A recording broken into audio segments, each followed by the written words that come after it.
네, 안녕하세요. 저는 VSI의 강선이라고 합니다. 그럼 제가 준비한 자료를 먼저 쉐어하도록 하겠습니다.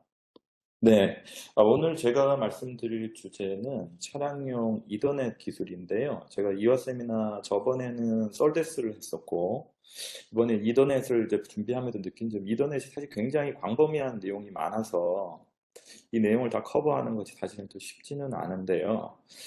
저는 개인적으로 저희는 이제 파이나 맥 레이어 1, 2를 하는 회사라서 그쪽에 대해서는 뭐 사실 저희가 많은 전문성을 갖고 있는데 그 위에 있는 상위 레이어 부분은 많이 아시는 분들도 많이 계신데 이 파이와 맥 레이어 1, 2의 내용을 좀 이해하시면 앞으로 아키텍처를 설계하고 하는데 많은 도움이 되실 것 같고 그런 부분의 한계점이라든지 진행 방향이 어떤 것인지 이런 것들을 좀 말씀을 나눠보려고 합니다. 자료가 좀 생각보다 제가 많아져서 50분을 발표할 수 있는데 중간에 혹시라도 제가 좀 시간이 모자라거나 하면 좀 빠르게 진행을 할 수도 있겠습니다. 그래서 좀 스킵을 하더라도 좀 양해를 부탁드리겠습니다. 어, 오늘 제가 이 주제는요. 크게 내용은 오토모티브 이더넷에 관한 인트로덕션을 하고요. 왜 필요한지, 그리고 이더넷의 히스토리, 그리고 기술, 표준에 대해서 간단하게 좀 오버뷰를 하고요. 그 다음에 이더넷의 파이가 당연히 또 중요한 부분 중에 하나인데, 근데 파이는 사실은 또 너무 깊게 들어가면 이게 너무 복잡해지는 얘기가 되기 때문에 제가 좀 간략하게 파이는 설명을 하도록 하겠습니다. 네, 밖에서 시스템에서 봤을 때 결과적으로 보이는 부분은 파이와 AP를 연결하게 되는 파이와 맥, 이 연결 부분이 굉장히 중요한데 이 부분에 대해서 좀 설명을 하게 될 것 같고요. 그 다음에 전체적으로 오토모티브 이더넷 시스템이 어떻게 구성되어 있고 어떤 문제들이 있고 어떤 이슈들이 있는지에 대해서 좀 설명을 드리겠습니다. 그 다음에 센서 쪽에 오토모티브 이더넷을 적용하기 위한 어떤 부분에서는 어떤 에이시메트릭한 이 트래픽을 해결해야 되는데 이 부분에 관한 어떤 새로운 움직임에 대해서 간단하게 설명을 드리고요. 결론을 맺도록 하겠습니다. 먼저 소개를 드리면 이더넷 자체는 많은 분들이 알고 계시고 이미 그 뭐 당연한 부분인데요. 이 사무실에 있는 요거를 이제 요게 차를 지금 이더넷 노드로 보고 있는 건데요. 뭐 유사한 걸로 보면 사무실을 보시면 되겠습니다. 사무실에 게이트웨이가 있고 각 회사의 모든 컴퓨터들이 이렇게 유선으로 이더넷으로 스위치를 통해 다 연결이 돼 있지 않습니까? 이게 기본적인 회사의 내부의 네트워크입니다. 차량도 동일하게 이 클라우드와는 DHCP로 이제 뭐 당연하게 다이내믹하게 어드레스를 받겠지만 이 내부에 많은 노드들이 존재하게 됩니다. 휴대폰도 물론 모바일이긴 하지만 휴대폰이 이렇게 많은 ECU들이 해당되는 엔터티가 존재하지 않고요. 하나의 단일체로 보입니다. 그래서 차량 내부는 이렇게 여러 가지의 유닛들이 존재하게 되면서 이 유닛들을 어떻게 연결할 것인가가 이슈가 되겠습니다. 사무실은 100%가 이더넷으로 다 연결이 되어 있습니다. 그래서 여러분들 뭐 당연히 무선이나 유선 다 이더넷으로 연결되어 있는데 차량은 지금 레거시 네트워크들이 이렇게 많이 들어와 있습니다. 결국은 이제 사무실에 보면 다 이더넷으로 되어 있지 않고 일부는 뭐 GPIB 같은 것도 되어 있고 IEEE 뭐 일상부사도 쓰고 막 이런 형태라고 보시면 됩니다. 이런 네트워크들이 혼재되어 있기 때문에 결국은 하고 싶은 거는 차를 원격에서 서버랑도 통신하고 싶기도 하고, 그 다음에 이런 뭐 사람들이 스마트폰도 액세스하고 싶으면 여기까지는 가는데 이 내부에 있는 이런 것들은 어떻게 할 것인가? 기존의 뭐 캔이나 이더넷이 아닌 부분으로 되는 걸 어떻게 할 것인가? 이 부분이 중요한 이슈가 되고요. 근데 결국은 이 in-vehicle 네트워크를 어떻게 이더넷으로 바꿀 것인가가 이제 차량용 이더넷 기술의 중요한 부분 중에 하나라고 생각됩니다. 뭐 이를 위해서 간단한 이더넷 프로토콜에서 뭐 많은 분들이 다 이 그림 많이 보셨을 거예요. 그럼 이더넷 자체는 기본적으로 이쪽에 파이 레이어가 있고요. 레이어 1이고요. 파이는 뭐 10메가, 100메가, 1기가, 10기가, 25기가 이 차량용입니다. 그 다음에 레이어 2에 미디어 액세스 컨트롤, 그 다음 DLL 이런 레이어 2가 있고요. 전통적으로 이러한 그 IP 레이어, TCP 레이어, 서비스 레이어 이렇게 올라가 있습니다. 이런 부분들이 기본적으로 이제 TCP/IP 기반으로 이런 서비스들을 다 올린 것이죠. 뭐 SAM-IP나 DOIP 같은 것도 다 여기 올라가 있는데요. 여기서 이슈가 뭐냐면 이더넷은 기본적으로 이 베스트 에포트 트랜스미션만을 지원하게 되어 있습니다. 그러니까 본에서 최대한 뭐 최선을 다해서 가는 것이죠. 좀 지연이 생기면 지연이 있는 것이고. 이런 부분들이 이제 그런 비디오 같은 것들은 어떻게 해결하냐면 버퍼를 크게 해서 최대한 많이 보내고 버퍼에 쌓아놓고 그다음에 디스플레이 하는 것이죠. 그러면 이제 지터 같은 것도 없어지고 끊임도 좀 줄어드는데 이랬을 땐 당연히 레이턴시 문제가 더 존재하게 되고요. 그래서 좀 이거를 이제 오디오 비디오 같은 리얼타임으로 보내기 위해서는 이 TCP/IP는 아니고 이 스위치 단에서 결과적으로 어떤 얘들을 고속 퀄리티가 높은 데이터를 스위치가 빨리빨리 보낼 수 있는 방법이 있어야 되겠죠. 그래서 뭐 잘 아시다시피 AVB, 오디오 비디오 브리징 같은 기술들이 만들어져서 이 레이어 이쪽과 별다른 레이어를 구성해서 이쪽에 바로 데이터가 들어가게 됩니다. 그래서 결국은 싱크를 다 맞춰야 되기 때문에 타임 싱크를 맞추는 방법도 필요하고요. 그래서 한 1마이크로세컨드 이내로 정확하게 다 맞춥니다. 이 스위치들과 그런 엔드단에 있는 것도. 그다음에 데이터를 한꺼번에 너무 많이 보내면 안 되기 때문에 각각의 노드들이 트래픽 쉐이핑을 통해서 자기들이 정해진 데이터 밴드위스를 쓰게 돼 있고요. 그다음에 이더넷에도 결과적으로 딜레이는 모두 스위치에서 주로 발생하게 됩니다. 아주 먼 거리 통신이 아닌 이상은. 결국은 스위치에서 큐잉 딜레이가 중요한데 그걸 줄이기 위해서 VLAN 같은 걸 써서 이쪽에 도는 데이터는 빨리 큐잉을 안 하고 바로 보내주게 해서 비디오 데이터를 보내게 됩니다. 그러니까 결국은 이런 전통적인 방식과 비디오를 모두 지원하는 형태에서 이더넷의 장점은 이런 파일들이 모두 스케일러블한 파일을 다 가지고 있다는 것이죠. 파이하고 레이어 2 이상은 기존에 있던 서비스와 이런 것들을 다 사용할 수 있고요. 미디어도 사실은 뭐 카퍼만 있는 게 아니라 파이버도 가능하고요. 와이어리스도 가능합니다. 그래서 기본적으로 이 레이어 1, 2와 이 위에 있는 레이어들이 디커플링이 되어 있는 것이죠. 이 상위 레이어들은 이 밑에가 무엇이 되건 간에 아주 자유롭게 사용할 수 있는 장점이 있다고 볼 수 있겠습니다. 그런데 이제 여기서 이제 한 가지 생각해 볼 것이 차 내부에 그럼 이 많은 이슈들을 어떻게 연결할 것인가, 커넥션을 어떻게 할 것인가 이슈가 있는데, 전통적으로는 이런 도메인 아키텍처를 사용했었습니다. 이게 바디라고 그러면 바디에 해당되는 모든 이슈들을 연결하고, 샤시 도메인에 있는 걸 연결하고, 인포 도메인인 걸 쭉 연결하는 것이죠. 이렇게 연결을 모든 노드들이 차에 흩어져 있기 때문에 이걸 연결하는 제일 뭐 단순한 방법은 캔 같은 네트워크를 쭉 두르고 차에다가 여기다가 이렇게 탭을 떼서 이렇게 붙이는 방식이죠. 이런 방식으로 했었는데 이런 것들이 이제 저속에서는 문제가 없으나 고속에 가면 여러 가지 이슈들이 생기게 됩니다. 결과적으로는 조날 아키텍처 형태로 지금 많은 사람들이 연구를 하고 있고요. 게이트웨이에서 각각의 지역적인 곳에다가 스위치를 놓고 여기를 1대1로 연결을 하는 것이죠. 이렇게 연결을 해서 데이터의 속도도 높이고 플렉서빌리티를 높이겠다. 이런 방향으로 진행하고 있습니다. 이더넷으로 이제 저렇게 연결을 하면 좋은데 한 가지 문제가 좀 있습니다. 그러니까 이제 차량 내부에 왼쪽에 있는 그림이 차량 내부에 이미 하니스라고 하는 케이블들이 이렇게 많이 들어가요. 네, 오른쪽에 있는 부분들이 이 데이터 네트워크에서 사용하는 스위치의 후면입니다. 스위치를 보시면 이 스위치 뒤에 이렇게 많은 선들이 들어가 있습니다. 그러니까 차와 기본적으로 오피스 네트워크의 차이는 차는 움직이고 있고 무게가 중요한데 이렇게 많은 와이어를 써가지고는 좋은 어떤 서비스를 제공하기가 좀 어려운 부분이 있는 것이죠. 그래서 이런 부분을 어떻게 해결할 것인가 할 수가 있습니다.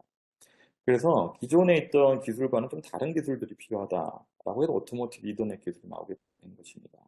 대표적인 예로 우리가 사무실 사용하는 기가빗 이더넷 이런 거를 까보면요. 이게 선도 굉장히 두껍고 4개의 페어로 구성이 되어 있습니다. 페어 4개를 가지고 만들어져 있고 상당히 부피도 크고 잘 구부러지지 않습니다. HDMI 비디오를 연결하기 위한 HDMI 보겠습니다. 16개의 선으로 구성되어 있고 굉장히 많은 핀을 갖고 있습니다. 차량은 기본적으로 연결하기 위한 선들이 작고 가벼워야 하고 또 한 가지 중요한 부분들은 어셈블리로 이렇게 중간에 커넥터들이 들어가게 됩니다. 인라인 커넥터라고 하고요. 인라인 커넥터를 건너서도 안정적으로 전송이 되어야 됩니다. 기존에 있던 이더넷과 이런 HDMI는 커넥터들을 기본적으로 지원하지 않습니다. 이런 페어 수도 줄여야 되고 주로 원페어를 많이 사용하고요.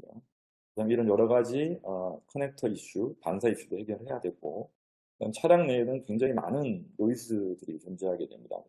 좁은 지역에 많은 장치들이 몰려 있는 것이죠. 노이즈에 강인한 기술들이 필요하게 됩니다. 간단하게 이더넷의 뭐 역사에 대해서 간단히 좀 살펴보는 게 도움이 될 것 같아서 그냥 참고로 보시면 될 것 같습니다. 이게 최초에 나온 이더넷은 80년대 초에 10Mbps 이더넷이었습니다. 코엑시얼 케이블을 사용했고요. 나이가 좀 있으신 분들은 아마 이때를 아마 경험을 하셨을 거예요. 이때는 어떻게 돼 있었냐면 이렇게 코엑셜 케이블들이 있고 양쪽 끝에 터미네이터라는 것이 존재하고 이 T자 커넥터를 가지고 컴퓨터를 이렇게 탭을 따서 연결했습니다. 그리고 이때는 이 노드들이 각자 자기가 보내고 싶을 때 임의로 쏘기 시작하는 거죠. 미디어가 공유되어 있기 때문에 당연히 충돌이 발생하고요. 그래서 어떤 식으로 하냐면 남들이 쏘고 있을 때 내가 쏘지 않고 얘가 쏘고 있을 때 얘는 보고 듣고 있는 것이죠. 그래서 얘가 끝나면 이제 쏘기 시작합니다. 그랬을 때 이 두 개가 동시에 쏠 수도 있는 것이죠. 그러면 컬리전이 발생하고 컬리전이 발생하면 둘이 뭐 랜덤하게 백업을 해서 컬리전을 피하는 그런 형태로 이제 처음에 시작을 했었습니다. 10Mbps 이더넷이었고요. 그래서 두꺼운 케이블도 사용했고 얇은 케이블도 사용했습니다. 그냥 이 부분은 이제 여러 가지 연결하기는 편하나 속도를 올리는데 좀 한계가 있습니다. 100메가 이상 올라가게 되면 이 채널 특성이 안 좋기 때문에 그리고 공유된 미디어를 사용하기 때문에 속도에 제한이 있습니다. 그래서 그 다음부터는 트위스터 페어를 이용하는 원투원 커넥션 형태의 이더넷이 나오게 되고 지금 이때 이후로 모든 사무실 사용하는 이더넷은 원투원 커넥션 기반으로 되어 있습니다. 이 부분인데요. 스위치가 있고 각각의 노드는 이제 미디어를 위해서 경쟁하지 않고 스위치와 직접적으로 1대1로 통신하게 됩니다. 더 이상 멀티플 액세스를 위한 어떤 컬리전이 발생하지 않는 구조입니다. 그래서 이 부분을 그럼 결국 이 스위치가 모든 복잡한 이 리소스를 컬리전 같은 걸 다 핸들링하게 되고요. 스위치 베이스로 인텔리전스를 다 받게 됩니다. 그러면서 이 파이 부분은 계속 고속화가 되기 시작합니다. 10메가 이더넷, 그다음에 옵티컬 파이버도 나오게 되고요. 잠깐 여기 보면 이제 용어를 보시면 이게 100 베이스 T1 이런 게 이제 100메가 이더넷인데요. 이 용어를 설명하면 앞에는 100이 이제 속도입니다. 100메가비트스고요. 이 베이스는 이제 베이스밴드 시그널링이라고 하는 건데 모두 베이스밴드 시그널링을 사용하기 때문에 이건 별로 의미가 없습니다. 요 T라고 하는 건 이제 캅 트위스트 페어를 얘기하고 카퍼입니다. F는 파이버입니다. 그럼 뒤에는 1이라는 게 원페어, 한 페어를 사용했다. 그리고 오토모티브 이더넷은 대부분 원페어인 T1을 갖고 있습니다. 그래서 다시 보시면 100메가 이더넷이 나왔죠. 이것도 역시 그 다음에 이제 기가빗 이더넷이 보시면 더 말이 나오고 그다음에 옵티컬이 항상 먼저 좀 속도를 먼저 앞서 나갑니다. 10기가 이더넷이 옵티컬 파이버로 2002년에 나왔고 그 다음에 10기가 이더넷 트위스트 페어를 사용한 이더넷이 2006년에 나왔습니다. 그 다음에 에너지 이피션트 이더넷이라고 해서 나중에 제가 설명을 드릴 건데 전력 소모를 줄이기 위한 것도 나오고요.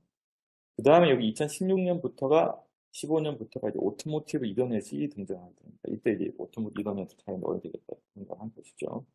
그래서 100메가 이더넷, 그리고 기가빗 이더넷, 2019년에는 좀 특이하게도 쉐어드 버스 형태가 다시 한번 도입되게 됩니다. 이거는 이제 기존의 캔 네트워크를 대체하자라는 의미에서 10메가 이더넷이 나오고요. 그 다음에 멀티기 이더넷이 2.5기가 5기가 10기가 이더넷이 표준이 나왔습니다. 그리고 최근에 25기가 카퍼로 25기가를 보내기 위한 표준이 지난 8월에 제정이 되었습니다. 스탠다드를 만드는 건 주로 IEE에서 만들고요. 802.3에서 주로 파이와 관련된 기술을 많이 만들고 802.1에서 맥과 여러 가지 스위치 관련된 부분들을 많이 만들고 있습니다. 표준 오토모티브 이더넷 파이 관련된 표준을 보면 100메가는 BW, 기가빗은 BP, 멀티기가는 CH, 25기가는 CY, 그 다음에 10메가 쉐어드 버스는 CG 이렇게 나와 있습니다. 이름이 뒤에가 되게 특별한 의미가 있는 건 아니고요. 워낙 많은 표준이 만들다 보니까 가용한 알파벳을 사용해서 이렇게 만든 것입니다. OSI 7 레이어가 굉장히 익숙하실 텐데요. 이 7 레이어의 레이어 1하고 레이어 2 부분을 IEE에서는 담당하고 있습니다. 레이어 1이 5고요. 레이어 2가 미디어 액세스와 데이터 링크 부분. 이 부분을 조금 더 들어가서 이 그림을 이제 굉장히 많이 보셨을 텐데 인터넷을 보면 레이어 1인 미디어가 있고 이 미디어는 트위스트 페어가 될 수도 있고 코엑스가 될 수도 있고 파이버가 될 수도 있습니다. 그 다음에 우리가 흔히 많은 보는 파이라는 트랜시버가 여기 레이어 1을 이렇게 합쳐서 레이어 1을 담당하고 있는 것입니다. 그 다음에 이쪽에 맥과 관련된 레이어 2가 존재하게 됩니다. 그럼 이 맥과 미디어를 연결하는 부분은 크게 두 가지의 요게 보이는데요. 하나는 미디어 인디펜던트 인터페이스입니다. MII라고 하고요. 이거는 미디어와 무관하게 동일한 인터페이스를 사용하겠다. 맥과 파이 인터페이스입니다. 그 다음에 미디어 디펜던트 인터페이스는 트위스트 페어냐, 코엑스냐, 파이버냐에 따라서 다른 것이죠. 커넥터라고 보시면 되겠습니다. 그 다음에 이 안에 있는 이제 파이가 PCS, PMA, PMD 뭐 이렇게 구성이 되어 있습니다. PCS는 맥에서 받은 데이터를 어떤 코딩과 스크램블링하고 어떻게 조합을 해서 이쪽에 넘겨줄 것입니다. PMA하고 PMD가 아날로그 부분이라고 생각하시면 이야기가 쉬울 것 같습니다. 이건 파이 트랜시버고요. 맥 부분은 일반적으로 AP나 스위치에 따로 내장되어 있어요. 맥이 따로 있는 경우는 거의 존재하지 않고요. 그래서 간단한 예제를 한번 보시면 차량 게이트웨이라고 보시고요. 크게 ECU 모듈이 두 개 연결되어 있다고 하면 이쪽 볼트를 먼저 보시면 AP SoC에서 맥 부분이 여기 들어있고 외장 파일을 통해서 엔비디아 인터페이스 통해서 스위치 연결되게 됩니다. 중간에 케이블은 최대 15m까지 존재할 수 있고요. 요 인라인 커넥터라고 하는 부분이 한 3개 정도까지 있을 수 있습니다. 그러면 이게 케이블 세그먼트가 실제로 4개가 존재하는 거예요. 별도로. 이 부분이 커넥터고요. 그럼 파이하고 요 케이블들이 하는 역할은 뭐냐면 궁극적으로는 이 맥과 이 맥이 통신을 하는 것입니다. 이 맥은 파이랑 통신하지만 실제로 이 원격에 있는 맥과 통신하는 것이고요. 이 맥과 파이 인터페이스는 MIR 인터페이스일 수 있고 뭐 썰데스를 사용할 수도 있고 나중에 설명을 드리겠습니다. 그 다음에 여기 위에를 보시면 스위치 안에 파이가 내장된 경우도 있습니다. 이렇게. 이런 경우에는 바로 여기 파이가 필요 없이 직접 연결할 수 있는 것이죠. 그 다음에 게이트웨이 내에 뭐 APSOC나 이런 뭐 다른 뭐 셀룰러 모듈 같은 경우에는 맥이 내장되어 있고 거리가 굉장히 가깝기 때문에 이 경우에는 연결할 경우에 별도의 파이가 필요하지 않습니다. 바로 맥 투 맥으로 연결할 수 있는 것이죠. MIR나 동일한 인터페이스를 사용해서. 그래서 기본적으로 이더넷은 맥과 맥의 통신이고 파이는 이걸 브리징을 해주는 역할을 한다. 이렇게 이해하시면 되겠습니다. 오토모티브 이더넷에 대해서 설명을 드리도록 하겠습니다. 100Mbps 이더넷이 최초에 도입이 됐고요. 이 최초에는 100메가 사무실 사용하던 헌드러드 베이스 TX를 사용해서 연결을 했습니다. 당연히 이더넷은 풀 듀플렉스입니다. 그러니까 보내는 쪽 100메가, 받는 쪽 100메가가 되어 있는 것이죠. 그러니까 당연히 보내는 표 따로, 받는 표 따로. 그다음 맥과는 또 보내는 거 100메가, 받는 거 100메가. 이렇게 구성이 되었던 것입니다. 이렇게 만들었을 때 이제 문제점은 뭐냐면 페어가 이미 두 페어가 필요한 것이죠. 이런 걸 듀얼 심플렉스라고 하는데 한쪽으로만 보낼 수 있는 겁니다. 이런 게 두 개 있기 때문에 듀얼 심플렉스라고 하고요. 그러니까 이렇게 했더니 이제 너무 케이블도 많이 사용되고 EMI 문제도 있어서 여기 지금 가려서 제가 없애지 못해서 죄송합니다. 이게 지금 여기가 이제 헌드레드 베이스 T1이라는 분들이 이제 표준이 만들어졌습니다. 이건 뭐냐면 원페어로 100메가를 양방향으로 다 보낼 수 있는 것입니다. 그럼 당연히 TX, RX하고 이제 간섭이 생길 텐데 이 부분은 이제 하이브리드나 이런 걸 이용해서 캔슬하게 됩니다. 이렇게 해서 만들었더니 그리고 실제로 좀 좋은 기술을 써서 라인 코딩을 잘 써서 뭐 예전에는 뭐 4빛으로 뭐 5 심볼을 보냈었는데 뭐 이번에는 3빛을 2 심볼에 보내서 밴드위스를 줄이고 그러면서 EMI도 줄이고 페어도 줄이고 해서 최초의 이더넷이 이제 차량에 적용이 됐습니다. 최초 애플리케이션은 기존의 아날로그 방식으로 되어 있던 카메라를 이더넷 노드로 연결하고 이쪽 카메라에 압축을 해서 데이터를 한 30메가 정도 압축해서 100메가 링크로 보내고 받는 쪽에도 푸는 부분으로 처리가 됐던 것이죠. 근데 이 부분이 이제 다시 좀 이게 아이러니컬하게 다시 서데스 형태로 좀 바뀐 형태가 있어서 그건 나중에 설명을 드리겠습니다. 이거는 뭐 조금 기술적인 내용이긴 한데요. 100메가에서 어떻게 밴드위스를 줄였냐면 3빛을 받아서 2개의 심볼로 바꾸게 됩니다.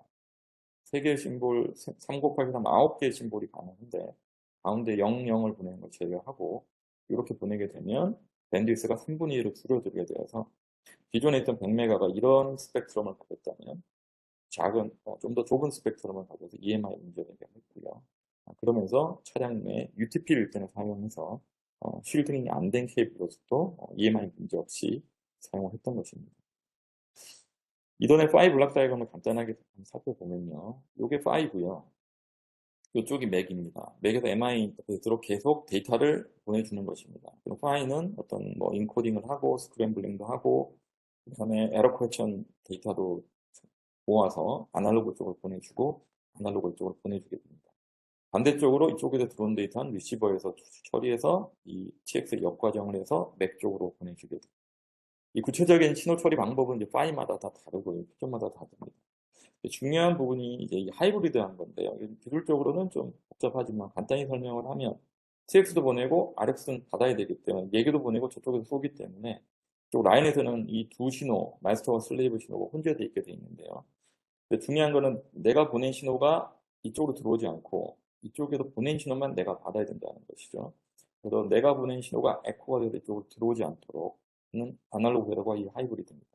잘 매칭을 하면 수직을 잘 풀어보면 이쪽으로 신호가 들어오지 않는 것입니다. 그럼에도 불구하고 신호가 좀 남아있기 때문에 디지털 쪽에서 신호 처리를 해야 됩니다. 그럼 여기서 중요한 부분 중에 하나가 시스템력에서 보면 한 가지가 뭐가 첫째, 이더넷 파일은 리트랜스미션 자체가 없습니다. 그러니까 무슨 얘기냐면 이쪽에서 무조건 이쪽으로 보내줘야 되는 겁니다.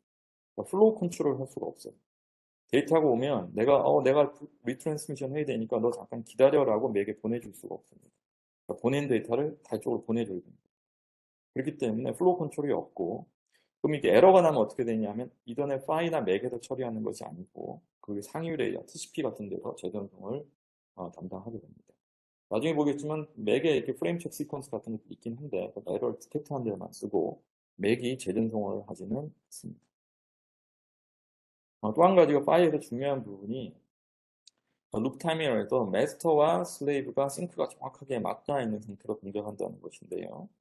개념만 설명을 드리면 마스터가 신호를 보내면 수신기는 당연히 이 신호를 받기 위해서 싱크를 맞춰서 타이밍 리커버리라고 하는 그 신호를 동기를 정확하게 맞춰야 됩니다. 이것뿐만이 아니라 이 TX도 정확하게 싱크를 맞춰서 보내줘야 된다. 이게 루프 타이밍입니다. 이렇게 루프가 걸려있는 것처럼 보이죠. 이게 왜 필요하냐? 이 에코 캔슬러라는 것들 때문에 필요한 겁니다. 이 하이브리드 TX하고 RX 신호가 서로 임의의 타이밍으로 움직이게 되면 에코 캔슬레이션이 되지 않는 것이거든요. 그래서 마스터가 에코 캔슬러를 하기 위해서는 이 슬레이브가 타이밍 동기를 맞추고 다시 그 플러그로 쏴줘야만 여기서 정확하게 동기가 맞게 되는 것입니다. 뭐 0.1ppm 이내로 정확하게 맞추게 됩니다. 그리고 마스터하고 슬레이브의 플락도 정확하게 맞게 되는 부가적인 이점이 존재하게 됩니다. 스타트업 과정을 보면 마스터하고 슬레이브가 있고요. 처음에는 레인 니고시에이션 합니다. 10메가, 100메가, 100메가하고 10메가가 붙으면 둘 다 가능한 10메가로 붙게 되겠죠. 그다음에 파이가 이제 트레이닝을 하게 되는데요. 마스터가 먼저 신호를 보내서 슬레이브한테 보냅니다. 그걸 마스터가 자기 에코 캔슬을 트레이닝하고 슬레이브는 자기가 쏘진 않기 때문에 받으면서 자기 수신기를 트레이닝합니다. 그 다음에 동시에 이제 전송을 하게 되면 마스터는 이제 자기 에코 캔슬은 트레이닝 됐고 슬레이브가 보낸 신호로 리시버를 트레이닝하게 되고요. 그 다음에 슬레이브는 리시버는 트레이닝이 됐기 때문에 자기가 쏘면서 자기 에코 캔슬러를 트레이닝합니다. 그 다음에 둘이서 이제 계속 동시에 파인 튜닝을 하고요. 어떤 시점에 둘 다 내가 수신기도 다 준비됐고 너도 수신기가 준비됐다 그러면 서로 신호를 교환해서 일정 시점에 딱 데이터를 전송하는 데이터 모드로 진행하게 됩니다. 이 상태를 링크업 상태라고 하고 이게 보통 100ms 이내에 이루어지도록 표준에서 규정하고 있고요. 보통 2-30ms 내에 링크업이 되겠습니다. 그 다음에 아까 좀 설명드린 템베이스 T1S는 실제로 CAN과 같은 로코스트 엣지 네트워크 데이터 속도는 높지 않고 케이블 연결을 수월하기 위해서 최근에 만든 표준입니다. 멀티 드랍이라고 하고 쉐어드 버스 형태로 쭉 연결할 수 있게 됐습니다. 스위치를 사용하지 않고요. 이퀄라이저도 필요 없고 포워드 에러 프로텍션도 없습니다. 굉장히 저가로 만들 수 있는 형태고요. 기본적으로 엣지 네트워크를 모두 이더넷으로 바꾸겠다. 이런 목표를 하여서 만든 것입니다. 캔이 이런 형태의 버스 아키텍처를 가지고 있죠. 그 다음에 이렇게 동시에 여러 애들이 액세스를 하다 보니까 컬리전이 발생하고 되어 있는데 이거는 PLC라는 컬리전 어보인선 스킴이라고 해서 조금 스케줄링과 비슷합니다. 파이가 자기가 보낼 수 있는 시점들 할당을 받아서 보내게 되는 형태입니다.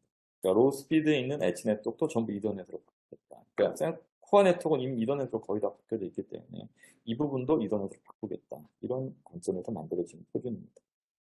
간단히 이더넷을 좀 비교를 해보도록 하겠습니다. 100메가 이더넷하고 그다음 기가빗 이더넷 T1 오토모티브 이더넷입니다. 2016년에 만들어졌고 2018년에 만들어졌고요. 기본적으로 펜3라는 3개의 레벨을 받고 수신기가 통신기가 보내고 받는 쪽에서는 이걸 기반으로 이제 수신기가 동작하게 됩니다. 저희가 이제 심볼 레이지라는 한 번의 데이터를 어떤 신호를 얼마마다 주기로 보내는가이고, 비트레이트는 실제로 비트를 얼마나 보낼 수 있는 것입니다. 그러니까 심볼 레이시 스펙트럼과 관련이 있기 때문에 심볼당 몇 비트를 보내는가, 이게 결과적으로 얼마나 효율적인 스킨인가를 알 수 있습니다. 그래서 100메가 할 때는 1.5빛 정도를 보냈고요. 기가빗에서는 1.3빛 정도를 보내는 방법을 사용했습니다. 그리고 100메가는 UTP를 사용했고요. 기가빗 이후부터는 모두 STP 기반, 쉴디드 트위스트 페어입니다. 그다음 멀티기기라고 하는 10기가, 5기가, 2.5기가부터는 펜4라는 방식을 사용하고 있고요. 표준은 2.5기가, 5기가, 10기가는 동일한 표준을 그냥 스케일만 다르게 한 것입니다. 그러니까 이거는 동작 속도를 반으로 떨어뜨린 거고 4분의 1로 떨어뜨린 것입니다. 빗퍼 레이트도 똑같고요. 윗솔로몬 이때부터 이제 채널 에러 코렉션이라고 해서 이더넷 재전송을 지원하지 않기 때문에 에러가 나면 최대한 그냥 고쳐보는 것입니다. 고쳐보고 못 고치면 그냥 에러가 나는 것입니다. 그래서 윗솔로몬이라고 해서 코드가 옛날에는 심볼을 한 11심볼까지 에러를 고칠 수 있었고, 여기서는 지금 요 페리티가 36, 34빛인가 17심볼까지 고칠 수 있는 이런 강력한 윗솔로몬 코드가 들어갔고요.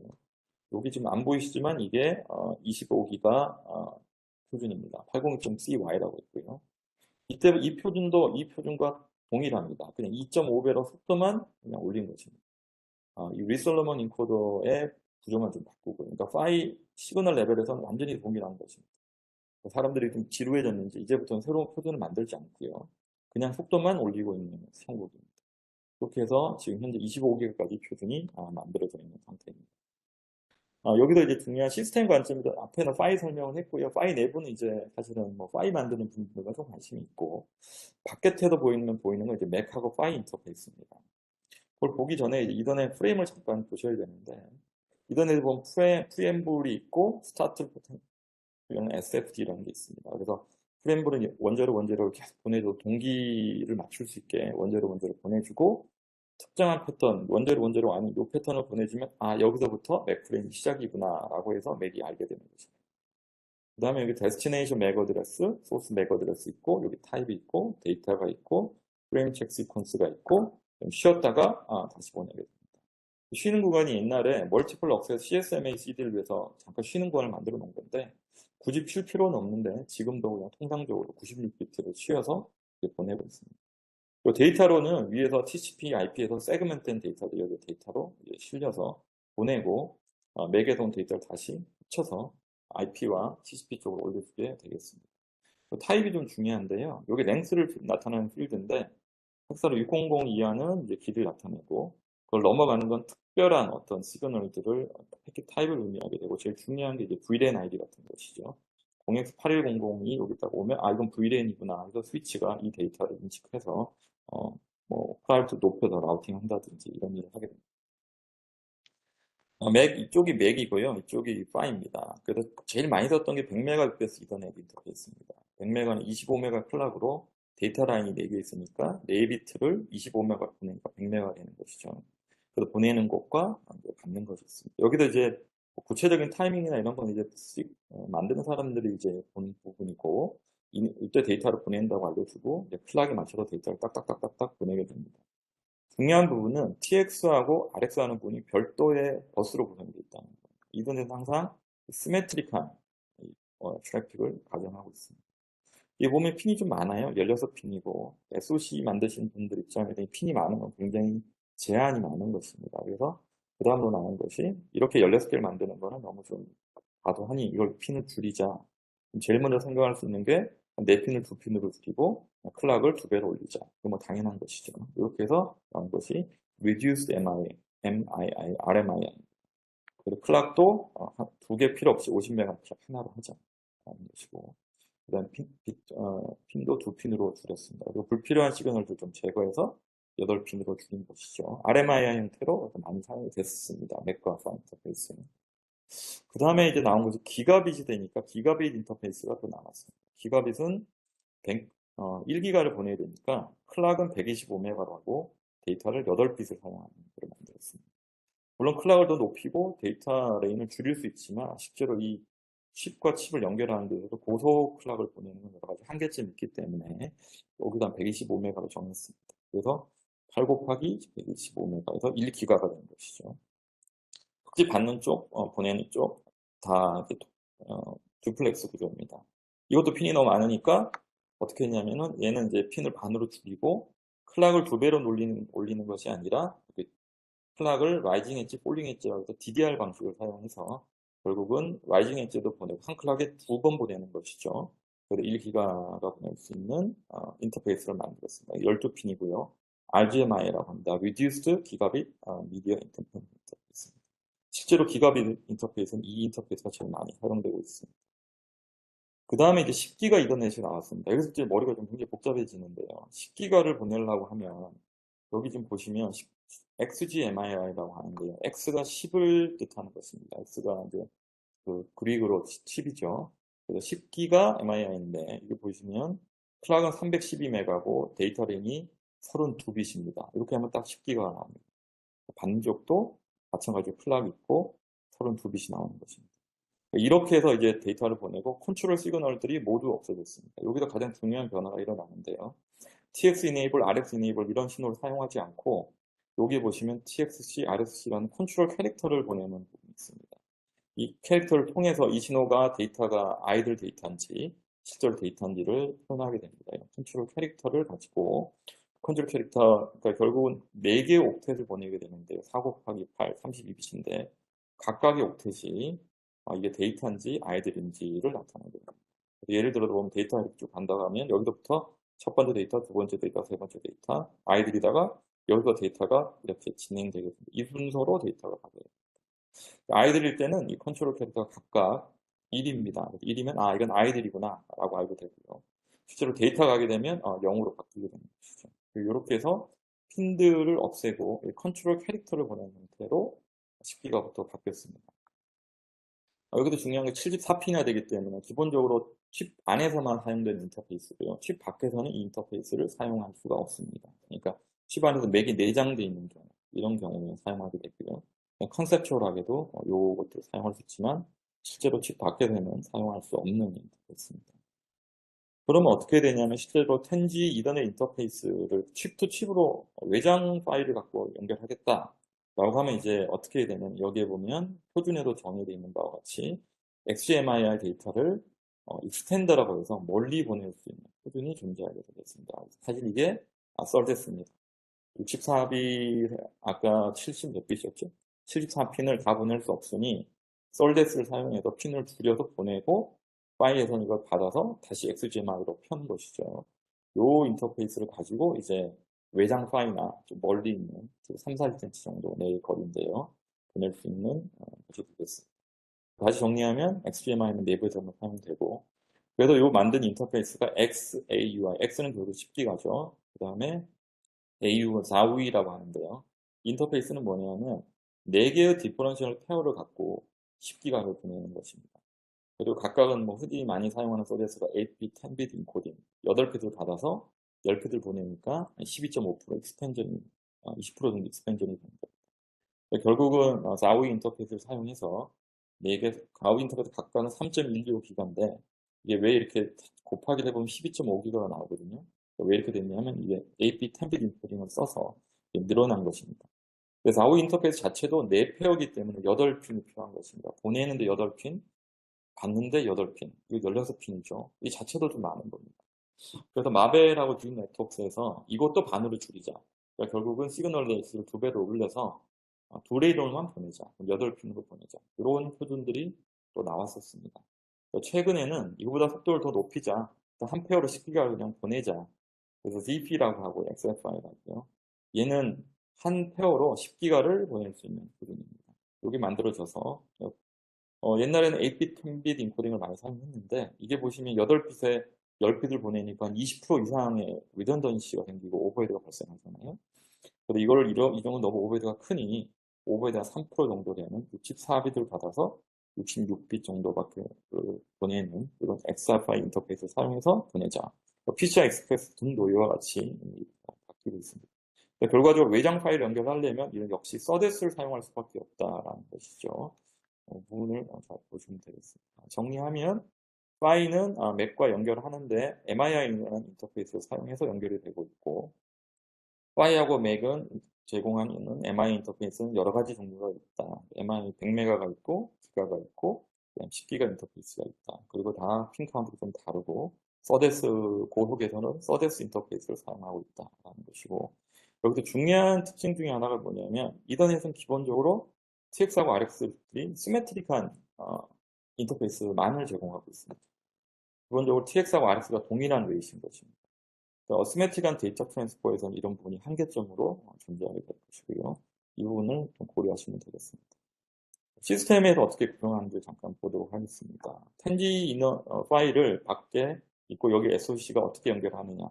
이 부분이 지금 XFI라는 서데스로 연결한 것입니다. XFI 서데스 플러스 마이너스죠.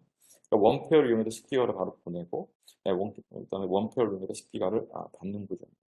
그래서 기본적으로 4개의 선을 이용해서 데이터 인터페이스를 작성을 한 것입니다. 컨트롤 인터페이스는 당연히 여기서 보시면 별도의 인터페이스 사용하고요. 뭐 이런 부분들이 있습니다. 데이터 인터페이스로는 여기 들어있는 부분이 XFI라는 ZP 인터페이스입니다. 그래서 이 부분을 사용해서 텐지 파일을 연결할 수 있습니다. 그럼 스위치 쪽에서는 어떤 식으로 이제 이더넷을 연결하는지 한번 보면 시스템 구성하는 데 도움이 되실 텐데 기가빗까지는 이미 이제 표준화가 됐기 때문에 파이가 내장된 형태가 많이 나오고 있습니다. 파이가 들어있기 때문에 바깥에 그냥 커넥터만 있어서 바로 연결을 하면 이더넷 연결이 가능한 구조이고요. 그다음 하이어레이트 같은 경우에는 스위치에 있어서 솔데스나 기가빗 같은 경우 솔데스나 RDMI를 사용해서 연결할 수가 있습니다. 파이에 솔데스 인터페이스가 있으면 솔데스 연결하고 파이에 솔데스 인터페이스가 없다 그러면 RDMI로 연결하게 되겠습니다. 그 다음에 텐지로 가면 모두 솔데스를 사용해서 파이와 AP를 연결하게 되겠습니다. 특이한 부분은 요즘은 PCI 익스프레스로 많이 사용되고 있는데 이 부분으로 이더넷 맥 패킷을 보내서 파이 단에 PCI 익스프레스로 받는 파이가 있다면 연결할 수 있겠습니다. AP 쪽에서 어떻게 인터페이스 파일을 이더넷 구성하는가를 보면 시스템을 구성하는 데 많은 그런 이해가 될 수 있을 텐데 여기 보시면 이제 N사에 있는 AP입니다. 차량용으로 만든 오린이라는 프로세서인데 여기도 보시면 이더넷 인터페이스가 크게 2개가 이렇게 보입니다. 기가빗 이더넷 인터페이스와 RGMI 인터페이스고요. 그 다음에 10기가 서데스 인터페이스입니다. 아까 보셨던 XFI 인터페이스인데요. PCI로도 사용합니다. 그 다음에 여기 보면 PCI 익스프레스 인터페이스들이 주로 많이 됐습니다. PCI 익스프레스가 주로 이제 데이터 인터페이스로 많이 사용되는데요. 그래서 파일은 기본적으로 내장이 안 되어 있습니다. 스위치는 파일로 내장을 했는데 AP는 파일로 내장하고 있지 않습니다. 주로 이제 외부 파일을 두고 여기에 인터페이스를 할 수 있는 맥까지 내장하고 있죠. 이유는 이제 뭐 유연성 때문에 그렇겠죠. 맥을 내장하고 파일은 외부에 두는 것이 더 좋겠다라고 보는 것 같습니다. 그 다음에 여기서 중요한 부분 하나가 보면 카메라하고 디스플레이 인터페이스는 지금 보면 여기 카메라 인터페이스 같은 경우는 CSI 인터페이스를 사용하고 있습니다. 이 CSI 인터페이스가 얼마가 들어있냐면 4개의 CSI 포트가 들어있고 각각이 40기가 정도 되기 때문에 160기가 bps의 카메라 인터페이스가 들어있습니다. 디스플레이들도 EDP, HDMI들이 들어있고요. 이더넷이 카메라 데이터를 좀 보내기 위해서 많은 노력을 했는데 AP 쪽은 지금 CSI가 아직은 주력으로 만들어져 있습니다. 왜 이런가에 대해서 좀 생각을 해보시면 이쪽에는 PCI하고 이더넷 파일 인터페이스는 시메트리한 인터페이스입니다. 계속 말씀을 드렸듯이 TX하고 RX가 같은 수의 핀이 필요한 구조이고 이 카메라 인터페이스를 보시면 이 CSI 같은 경우는 이쪽 단방향만 지원하는 인터페이스입니다. 그리고 역방향 컨트롤은 이런 I2C 같은 두 핀으로 컨트롤하는 것이죠. 근데 보면 여기는 보내는 핀은 거의 지금 보면 한 뭐 4, 50핀을 이쪽으로 보내고 이쪽 컨트롤하는 핀은 한 2핀 정도밖에 사용하고 있지 않은 것이죠. 반면에 이더넷이나 PCI 익스프레스 같은 경우는 시메트릭하기 때문에 받는 것이 뭐 40핀이 필요하다. 보내는 것도 40핀을 써야 돼서 그런 에시메트릭한 데이터 트랜스퍼에 있어서 좀 한계가 좀 있습니다. 또 하나는 CSI 같은 경우는 이 비디오 프레임을 통째로 받아서 바로 옆에 있는 비디오 쪽으로 바로 넘겨주게 되는데 이더넷 같은 경우는 이걸 받아서 패킷을 까고 다시 라인 형태로 프레임 형태로 만들어서 다시 보내줘야 되기 때문에 제너럴 데이터 인터페이스 플러스 여기 어떤 엑셀러레이터 같은 구조가 필요하게 되겠습니다. 아니면 이쪽에도 받아서 다시 가공을 해서 이쪽으로 넣어줘야 되는데 이 부분이 좀 한계점으로 작용할 것 같습니다. 이런 부분 때문에 아직은 이더넷이 주류로 AP 쪽에서는 자리 잡고 있지 못한 것 같고요. 스위치나 이런 쪽하고 다른 쪽에서 개발은 이제 많이 하고 있습니다. 그럼 에너지 퓨전 이더넷을 간단히 설명을 드리겠습니다. 에너지 퓨전 이더넷은 이더넷이 파이가 도입되면 스위치와 파이 스위치는 계속적으로 신호를 더 주고 보내고 있습니다. 왜냐하면 동기를 맞춰야 되기 때문에. 실제로 데이터를 보면 유틸라이제이션은 굉장히 낮다는 것이죠. 그러니까 데이터 있을 때만 켜져 있고 없을 때는 꺼져야 되는데 이 부분이 다 에너지가 웨이스트가 되는 것이고 차량같이 특히 배터리가 제한되어 있는 게 좀 문제가 되죠. 그래서 로우 파워 아이들 모드라는 걸 만듭니다. 데이터를 봐서 액티버티브가 데이터가 별로 없다. 그러면 로우 파워 아이들 모드로 들어갑니다. 서로 얘기해서 그럼 주기적으로 깨어납니다. 주기적으로 깨어나서 싱크를 맞추고 깨어나라라고 신호가 오면 그 다음에 빠르게 깨어나서 데이터 전송을 하게 됩니다. 그래서 보통 30마이크로 이내에 깨어나기 때문에 빠르게 깨어날 수 있고 그래서 이 에너지 피션 이더넷 방식을 사용하면 파워가 많이 절약되게 되겠습니다. 카퍼 케이블 같은 경우에는 지금 현재 예전에는 뭐 10기가도 어렵지 않았다고 했는데 지금 25기가까지 풀리진 않았는데 그렇다고 파이의 카퍼가 무진장 데이터를 많이 보낼 수 있는 건 아닌데 지금 그림에서 보다시피 이렇게 너치가 존재하게 되는 거예요. 이건 파이의 커퍼 케이블의 구조적인 특성입니다. 그래서 어떻게 만들고 어떤 제도를 사용하는가에 따라서 이 너치를 점점 더 하이 프리퀀시 쪽으로 보내는 것이죠. 그래서 25기가짜리 CY를 보면 이 심볼 웨이트 14기가입니다. 그래서 저희 뭐 파이 하면서는 나이크스 밴드위스라고 해서 7기가까지는 나치가 없어야 되기 때문에 이거보다 나치가 7기가 이상의 존재하는 형태로 만들어야 되거든요. 그래서 이렇게 하려면 케이블 구성하는 단가 같은 것들이 좀 올라가게 되겠습니다. 그래서 이 케이블이 지금 7기가 달랑달랑하게 지금 나치가 있는 것입니다. 그래서 제가 보기에는 25기가 넘어서 50기가 이런 표준을 만들 수는 있겠지만 그렇게 했을 때 케이블의 단가나 이런 것들이 좀 올라가기 때문에 그렇게 카포로는 한 25기가 이상은 만만치는 않나 보인다. 하지만 뭐 표준 만드는 사람들은 그런 노력은 하겠죠. 그런 상태라고 보시면 되겠습니다. 그 다음으로 이제 에이시메트릭한 이더넷이 지금 현재 없었기 때문에 이 부분에 관한 움직임이 좀 있어서 이거에 대해서 간단하게 좀 설명을 드리겠습니다. 표준화 관련된 건데 이더넷은 전통적으로 시메트릭한 이더넷만을 만들었습니다. 한때 잠깐의 논의가 있었어요. 이더넷 RG2에서 우리도 에시메트릭한 이더넷을 만들어야 되지 않느냐라는 논의가 있었는데 RG2에서 거부했습니다. 이더넷 자체는 기본적으로 범용 네트워크이기 때문에 에시메트릭은 하지 않는다라고 해서 모두 시메트릭한 이더넷입니다. 반면에 센서 데이터나 이런 부분은 모두 에이시메트릭하기 때문에 기존의 TI사나 맥심사 이런 데서 만든 서데스를 사용해서 카메라 쪽을 썼고요. 미피와 ASA라는 곳에서 이걸 대체하기 위한 표준들을 만들고 있습니다. 그래서 ASA에서 ASL 2.0이라고 해서 에이시메트릭한 이분의 표준을 만들고 있습니다. 이 부분에서 간단하게 설명을 드리겠습니다. 지금 16기가까지 파일 표준이 만들어져 있어서 이걸 가지고 이제 에시메트릭한 이더넷을 만들겠다는 것이죠. 이름은 ASA 모션 링크라고 하고요. 이더넷이 붙여서 ASML2라고 부릅니다. ASML2가 ASA 2.0 표준에 포함될 것이고요. 기본적으로 컨셉은 이더넷 맥을 그냥 그대로 붙일 수 있게 하겠다. 그러니까 파이만 바꿔서 에이시메트릭한 이더넷을 구현하겠다라는 것입니다. 지금 드래프트를 만들고 있고요. 올해 말 정도에 나올 것 같습니다. 데이터 스트림은 이제 시메트릭한 것도 적용 가능하고요. 1기가 1기가도 되고 2.5기가 2.5기가 할 수도 있고 5기가 5기가 할 수도 있습니다. 그리고 에이시메트릭하게 이쪽은 이제 하이스피드로 만들고 업스트림은 뭐 100메가 1기가로 줄이는 이런 표준도 가능하게 되겠습니다. 기본적으로 1.0에서는 이미지 센서에서 CSI를 받아서 시리얼라이저로 보내서 디시리얼라이저에서 다 CSI를 하겠다는 것이었는데 2.0은 이걸 이더넷으로 받아서 ASA 2.0으로 받아서 ASML 이더넷으로 보내고 받는 쪽에서 MIR 인터페이스나 XFR 인터페이스 통해서 AP에 넣어주겠다 이런 개념이라고 보시면 되겠습니다. 구조는 조금 복잡한데요. 제가 뭐 간단하게 설명을 드리면 시메트릭하고 에이시메트릭한 경우에 기존에 있던 1.0 표준에 있던 파일 스트림을 그대로 사용하고 기본적으로 ASI가 이런 TDD 방식으로 사용되게 돼 있는데 보내는 것과 업스트림과 다운스트림의 이 듀티를 다르게 해서 데이터베이스를 바꾸겠다는 것이죠. 그 다음에 각각의 속도들도 조정할 수 있게 해서 다양한 속도를 조합을 제공하겠다라는 것이 ASML2의 방식입니다. 그럼 제가 오늘 한 거에 좀 결론을 좀 맺어야 될 시간 같은데요. 오토모티브 링크 세마이컨덕터 파이 관련된 부분을 저희가 이제 하고 있어요. 이 부분이 시장이 굉장히 폭발적으로 성장하고 있다. 20% 이상 이어 투 이어 그로스가 생기고 있고, 카메라, 디스플레이, 이더넷이 가장 중요한 하이스피드 링크 쪽인데, 이와 같이 2025년에 한 4.5 빌리언 정도 됐고요. 2030년에 한 2배, 2035년에는 한 15 빌리언 정도 되는 시장으로 크게 성장할 것 같다라는 뜻이고요.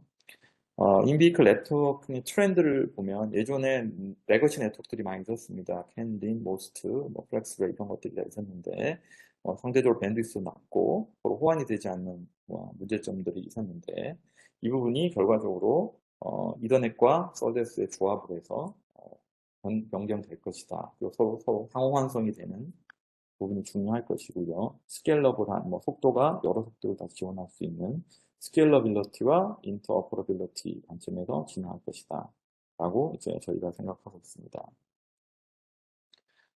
이 부분은 저희가 이걸 먼저 말씀을 드리겠습니다. 제가 보는 관점에서는 조널 아키텍처로 당연히 궁극적으로 갈 텐데, 한 번의 조널 아키텍처로 다 가지는 못할 것 같고요. 그러니까 모든 것들을 이 좋은 게이트웨이에 연결하는 데는 아직은 여러 가지 기술적인 문제나 이코시스템의 문제가 있어서 중간 단계에서 저희가 보기에는 이런 어디셔널한 카메라나 센서 쪽의 고속 링크와 디스플레이 쪽은 별도의 하나 레이어가 얹혀진 형태로 갈 것 같고, 각각의 이 존 게이트웨이입니다. 조널 게이트웨이로 나머지 데이터들이 연결돼서 이더넷 스위치로 모두 연결되는 이런 형태로 갈 것으로 보이고, 각각의 존들은 이더넷 스위치와 고속 서데스를 통해서 다 고속 이더넷을 통해서 연결이 될 거고요. 각각 존에서의 로우 데이터인 센서들이나 여러 가지 지역이들은 펜베이스 T1S와 같은 어떤 멀티드랍 방식, 저가의 네트워크를 연결하는 방식으로 연결될 것이다 라고 보고 있습니다. 그래서 저희가 이거에 맞춰서 저희도 이제 제품을 이쪽에 썰데스 제품, 그다음에 이더넷 제품, 그다음 디스플레이 관련된 제품, 그리고 템베이스 T1S 멀티드랍 이더넷 방식의 제품을 저희도 이제 준비하고 있습니다. 그래서 시간이 거의 다 돼서 제가 좀 이제 정리를 하면서 좀 말씀을 드리면, 오토모티브 이더넷은 그 차량의 어떤 SDV와 같은 이런 플렉서블한 아키텍처를 만들기 위해서 가장 중요한 기술이고, 차량 내 부분의 모든 이슈들이 이더넷 기반으로 연결되어야만이 이런 플렉서빌리티를 가질 수 있고, 지금 현존하는 이더넷 애플리케이션들을 자유자재로 사용할 수 있는 것이죠. 그 다음에 이더넷이 여러 가지 장점이 있는 것이 다양한 파일들이 존재하고, 이 파일들을 연결하는 데 있어서 MII라는 미디어 인디펜던트 인터페이스를 통해서 자유자재로 연결할 수 있다는 것입니다. 그래서 필요한 서비스가 무엇이냐? 10기가가 필요하다? 그럼 10기가를 연결하면 되고, 100메가가 필요하다? 그럼 100메가를 되면 되는 것입니다. 여기도 이제 제가 이제 오늘 하면서 몇 번 말씀을 드렸는데, 그러면 오토모티브 이더넷을 어떻게 이용할 것이고, 어디에 사용할 것인가가 결국 가장 중요한 질문입니다. 그냥 파이나 다른 기술들의 표준도 다 만들어져 있죠. 가장 중요한 애플리케이션은 당연히 프로그래머블한 이슈를 만드는데 필요한 데이터 인터페이스입니다. 기본적으로 이더넷이 데이터 인터페이스의 가장 장점이 있고요. 여러 가지 서비스를 올리는데도 가장 좋은 구조입니다. 그 다음에 이 고속의 카메라와 디스플레이는 지금 서데스와 경합을 벌이고 있는 상태입니다. 애초에는 이더넷으로 카메라를 보내고 디스플레이 보내는 것도 고려했었는데, 지금 시점에서는 좀 이 부분이 이제 썰데스와의 경합을 통해서 이더넷이 어떤 장점을 가지고 있는가가 이제 여러 가지 이슈가 있고, 이건 이더넷만의 문제가 아니라 이코시스템 전체의 문제입니다. AP들은 어떻게 움직이고 있고, 센서 업체들은 또 어떻게 움직이고 있고, 센서 업체들이 이더넷 인터페이스를 제공하는 이미 센서를 제공하느냐, AP가 이더넷으로 카메라나 비디오를 전송할 수 있는 걸 만들고 있느냐, 그 다음에 이렇게 했을 때 어떤 장점이 있느냐, 이런 부분들이 결과적으로 이 향방을 결정 줄 것 같고요. 그럼 이걸 제외한 다른 센서들은 어떻게 할 것인가? 레이더나 울트라소닉이나 라이더 같은 것들은 어떤 인터페이스 사용할 것이냐? 사실 레이더나 라이더 이런 부분들 상대적으로 데이터 렛이 낮아서 이더넷 쪽으로 이더넷 사용하는 경우도 있습니다. 그리고 레거시 네트워크 사용하는 경우도 있고요. 그래서 이 부분이 어떻게 진행될 것인가가 아마 많은 분들의 관심사가 될 것 같습니다. 그리고 각각의 경우에 얼마만큼의 밴드위스가 필요한가도 고민을 하게 될 것입니다. 파일을 어떤 걸 사용해야 되는가가 정해져 있으니까요. 멀티드랍을 사용해서 좀 저가의 이슈들은 멀티드랍으로 싸게 연결하자라고 할 수도 있고요. 고속은 어느 정도의 속도를 갖는 파일을 연결해서 원거리를 연결할 것인가 이 부분이 되겠습니다. 그다음에 또 한 가지가 조널 아키텍처도 그러면 각각의 펑셔널 엔터테인 이슈들이나 AP들이 있을 텐데 이거를 어떻게 나눌 것인가라는 이슈가 있습니다. 그래서 아까 보여드렸듯이 한 15인치 이상 이내에 되는 3, 40cm 이내에 있는 엔티티들은 파일가 필요 없습니다. 그냥 맥 투 맥으로 바로 연결하면 됩니다. 그래서 당연히 파일도 없고 케이블도 필요 없기 때문에 상당히 저가로 연결할 수 있는 것이죠. 숏 위치는 이렇게 될 텐데 롱 위치라고 하는 보통 우리가 좀 떨어져 있는 그보다 뭐 1m 넘어가거나 뭐 2, 3m 되는 이런 것들은 당연히 파일을 써서 연결을 해야 되는 겁니다. 그럼 이게 얼마나 많이 필요할 것인가 라는 부분이 있고요. 그럼 각 조음마다 하나씩 다 줄 것이냐? 그럼 4개가 필요하겠죠. 그런 부분들이 이슈가 될 겁니다. 그다음에 어떤 부분들은 저쪽 리모트에 두지 말고 로컬에 그냥 같은 게이트웨이에 그냥 넣자라고 하면 그 부분은 뭐 이렇게 같은 파일의 보드 내에서 맥 투 맥으로 연결하게 되는 것이죠. 그 다음에 또 중요한 부분이 이렇게 해서 조널로 만들었을 때 그럼 리던던시는 어떻게 할 것이냐. 그쪽 조언의 링크가 깨지면 그쪽과 통신되지 않으니까 이 부분은 어떻게 할 것인가. 이것들이 이제 문제가 될 겁니다. 그럼 할 수 있는 방법은 그냥 2개를 연결해서 해결하자. 2개를 그냥 2개 링크를 쓰고 한쪽 링크는 보통 때는 사용하지 않고 저쪽 링크가 끊어졌다고 하면 이쪽으로 연결하자. 뭐 이런 부분들도 할 수도 있겠습니다. 그 다음에 뭐 아니면 게이트웨이 간의 연결을 서로 크로스로 연결하게 해서 이쪽 링크가 끊어지면 다른 게이트웨이를 통해서 다른 우회해서 갈 수 있도록 하자. 이런 부분들도 생각할 수 있겠습니다. 그래서 제가 준비한 자료는 오늘 여기까지고요. 질문 있으시면 해주시면 감사하겠습니다.